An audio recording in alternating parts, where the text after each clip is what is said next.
find you really well and excited already about what we've accomplished this term. We've changed up our podcasting software a little bit, so I apologize. There won't be a video of me in the bottom right-hand corner of your screen, but we are going to be able to kind of use our slides in this mechanism and be able to post these on iTunes and YouTube.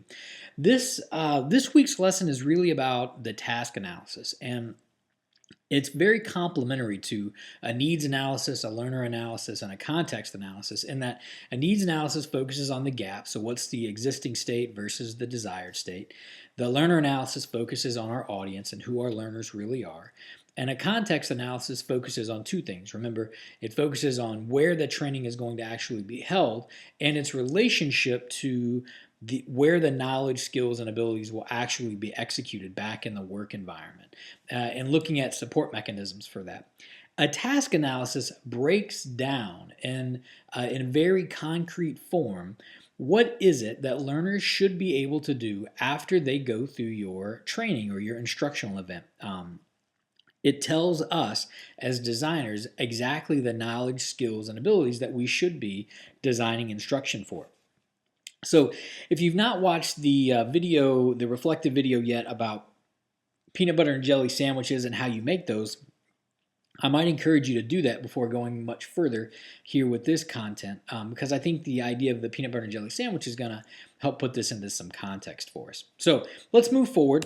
So if we were going to define what a task analysis was and give it a specific definition, we would say that a task analysis focuses on what learners should know and be able to accomplish after participating in our instruction.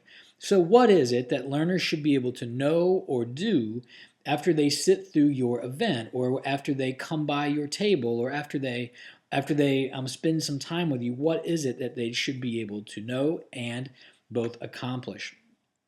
In my opinion, the task analysis is one of the most important components of the design process, often overlooked, but it provides absolutely critical information about the basis of instruction. So what is it that we're actually going to be doing?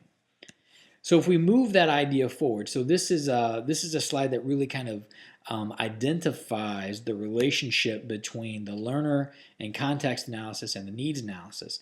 The task analysis kind of fills in that space where they overlap together and identifies those knowledge, skills, and abilities that our learners should be able to accomplish after they've gone through our instruction. So it takes components from each of these analyses and kind of smashes them together, if you will. So specifically, I think we might be able to identify the task analysis as a problem solver. It defines content required to solve a problem. And at the end of the day, if a task analysis is done really well, ultimately it's going to be what you include in your training. So a task analysis breaks down concepts, steps, knowledge, and it puts them in a task analysis kind of results in a form that is ultimately what you will include in your training. It forces the identification of subtle steps or processes that may otherwise be missed. And I think you will see that in the peanut butter and jelly example that I gave a bit earlier. It also provides insight from a learner's perspective, an absolutely invaluable tool for any designer. Take, for example, something that you do really well. Take, for example, tying your shoe, right? So many of us have lots of experience being able to tie our shoe. We've done it for years. We might even call ourselves shoe tying masters, if you will. Try to tie your shoe wrong tomorrow morning. It feels kind of weird because you're an expert at it. You've done it for so long. But if you've ever watched a child or someone who's just learning how to tie their shoes, they are coming at it from a beginner perspective, from a learner perspective, rather than an expert perspective. And so we have to shift our mind away from the expert perspective, because oftentimes the instruction that you will be developing will be something that you may have some experience with, or where you're working with a subject matter expert that has an immense amount of experience with. And we have to shift away from designing training from an expert perspective and really focusing on what it means from a beginning learner perspective. And this is the fourth and I think a very critical point, last point here. When given due diligence, when you do this well, when you spend time really breaking down concepts, really breaking down the steps, if you give it due diligence, it absolutely outlines your training. It identifies every step of the process. It identifies all of the concepts. It puts them in some context for you and identifies even kind of the how things should fall, right? So, what should come first? What should come second? What should come third? So, trust me here. Um, this may get tedious for you, but if you give it due diligence, it will absolutely outline your training.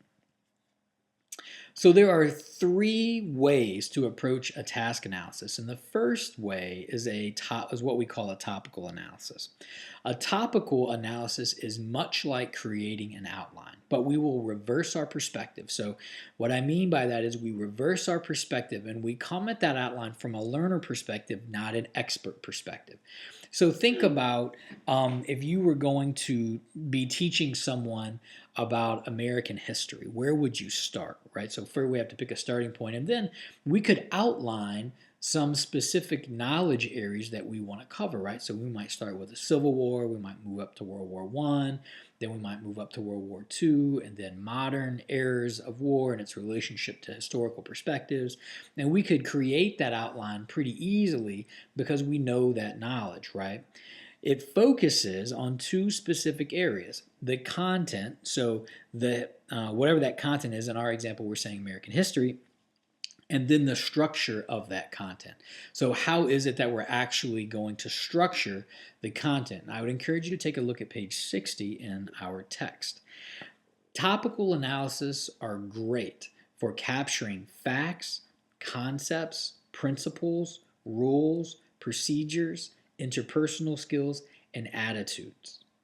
It is very, very good for identifying areas of knowledge, right? So how can we give someone something? Or in terms of an attitude, some of you guys are doing some instructional design projects around helping people see different attitudes or identify different attitudes. Here we might say something like, well, we want to give great customer service, and then we operationalize that customer service by breaking it down into content and structure. And we could say, well, good customer service is doing these kinds of things, right? And so we would present a shift in attitude by focusing on content and structure. So if you have questions about the topical analysis, you may take a look at page 60. The second kind of analysis is called a procedural analysis. This is often used to identify sequential steps in a process. So let's take, for example, the peanut butter and jelly exercise I gave in the kind of some of the reflective thoughts about this idea. The identified steps in the process of making a peanut butter and jelly sandwiches fit really well within this procedure analysis. Typically, this is used to walk through steps with a subject matter expert in the environment where the task will actually be performed. It often results in a flowchart that includes steps the learner must accomplish. Again, take a look at page 60 of your text. It's going to list these three questions here. So, what will the learners, or what does the learner do, right? So, what's the first step in making a peanut butter and jelly sandwich, right? We have to identify what's that first step, and then what's the second step, and the third step, and the fourth step. The second question asks, what does the learner need to know to do this step? So we know that we need to take bread out of a package, or we know that we need to open up the peanut butter jar. We know that we need to put the knife in and scoop out and then spread onto the bread, right? And then can you identify what cues inform the learner that there is a problem, that the step is complete, or that a different step is needed? So how do they know if they're doing it right or if they're doing it wrong? And how do they know if their step is actually complete or not? And we might be able to go back to some of the examples I gave previously about putting the kitchen together for my daughter in terms of unpacking, learning for people. I can't tell you how many times I've brought home something from the store. I've opened up the box and I've got going on building something like that. and I get to like step 8 and I realize I've done something incorrectly. I'm missing a screw, or I've put something in backwards, and there was really no cue to inform me that there was a problem or that that step was complete. I just kind of assumed that, right? And we don't want our learners to be in a position where they don't know if they're doing something right, or they don't know if they're doing the right thing. So we need to identify those cues that inform the learner of those kinds of cues. Again, I'd encourage you to take a look at page 60 for more examples of this. Moving to the third and final method, the third method is called the critical incident method. It identifies components of a complex process where there are conditions on the learning. So let's take, for example, successfully starting a business or closing a sale, right? These are components of complex processes. Sometimes closing a sale can be very complex, and we want to identify the components of that complex process. Specifically, it looks at the commonalities of various approaches by gathering information, and again includes variations to 3 different questions. What were the conditions before, during, and after the incident? What specifically did you do? And how did this incident help you reach or prevent you from reaching your goal? So let's put this in the sales context. So if we were trying to teach someone new sales skills or closing a sale, we would ask the salesperson who was successful at doing this. We would say, okay, tell us what you did just before you started to close the sale. And we would write everything down that they said. And we would say, okay, tell us what you did as you were closing the sale. What were you doing during the process of actually closing that sale? And then what did you do after to close the sale to make sure that it worked, right? And then we would say, okay, so now tell me exactly what did you do, right? What were the specific behaviors? What were the specific questions? What were the specific conditions of the event as it related to your being able to close a sale? And then third, how did closing the sale actually help or prevent you from reaching your goal? And it probably helped them actually reach their goal and didn't prevent them. If we wanted to look at the opposite or say something that didn't go so well, right? We would, and we wanted to do some maybe like disaster training or some kind of critical incident about something that didn't go very well. We would just reverse our perspective, but we could ask the same question. So let's say we were investigating traffic safety and we were doing some instructional design around safe driving, right? Safe driving and texting. We would say, okay, what were the conditions before, during, and after the accident? Well, the person was texting before the accident. During the accident, they didn't see the car coming, and then afterwards, they were involved in a car crash.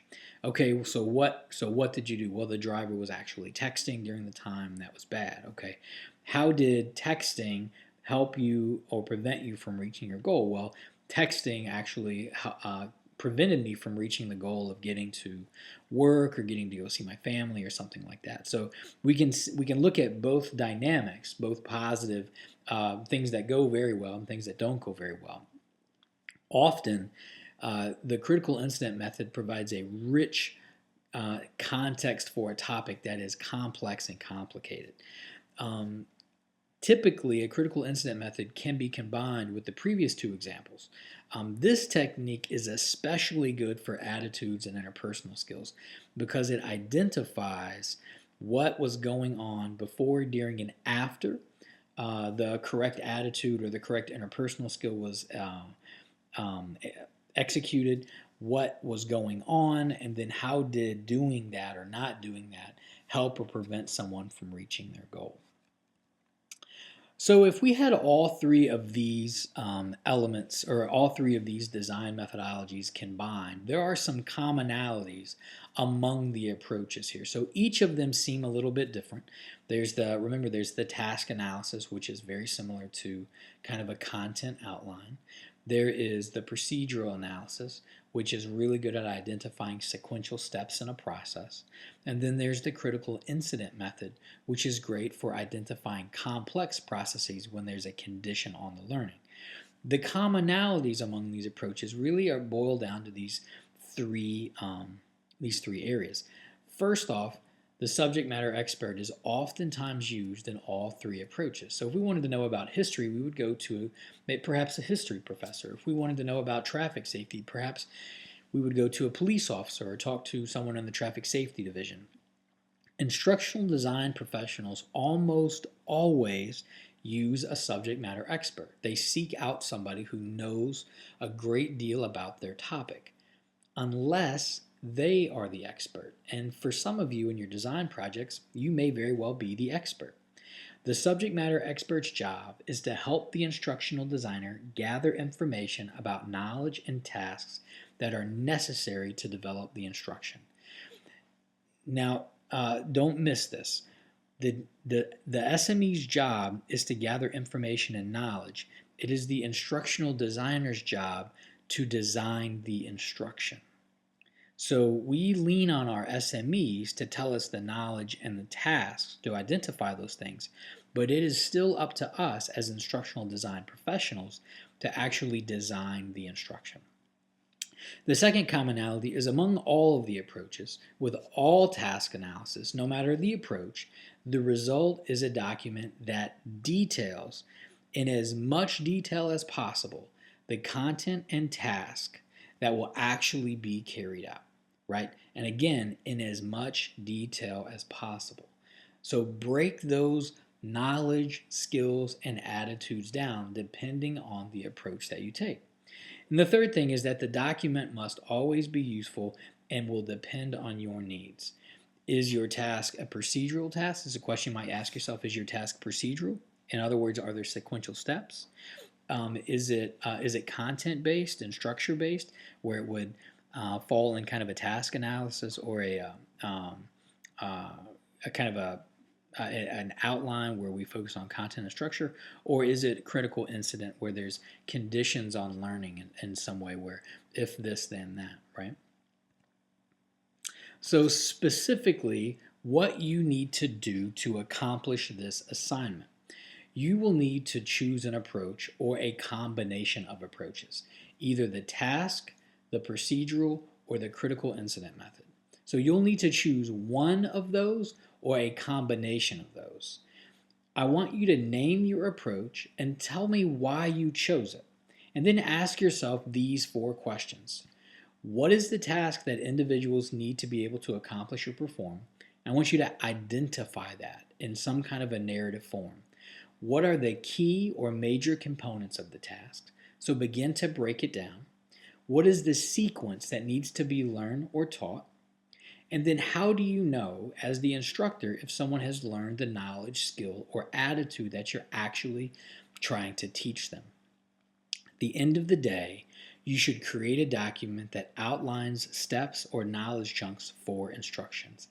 This is going to be tedious because it's going to require you to reverse your perspective from an expert to a beginner and think about all of the steps that are involved in really kind of doing this task, and then outlining all of this within a document. It's tedious, it's easy to overlook, and you have to make sure that you don't take for granted certain kinds of information. So again, reverse that perspective from an expert to a beginner. And then once you're able to do that, you'll be able to see your instruction from a new perspective where you haven't been able to see that before. So make sure that you cover these 4 questions and that you create a document that really outlines robustly the steps or knowledge chunks for instruction. All right, ladies and gentlemen, it's been a pleasure to spend some time with you today. Be on the lookout for that reflective video about peanut butter and jelly sandwiches. If you haven't had a chance to watch it, I would encourage you to do so. Have a great day. Talk to you soon. See you next time.